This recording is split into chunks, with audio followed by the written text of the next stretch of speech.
Hello, আসসালামু আলাইকুম। আমি তাসনিয়া। আমি মিরপুর ডিএইচএসে থাকি। গুলশানাকে আমি অফিস করি।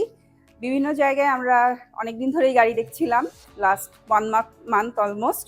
সো ফাইনালি আমরা অনলাইনের মাধ্যমে ভিভিডের সন্ধান পাই এবং এখান থেকেই ফাইনালি আমরা করোলা ক্রস 2024 এর ব্র্যান্ড নিউ মডেলটা কিনি।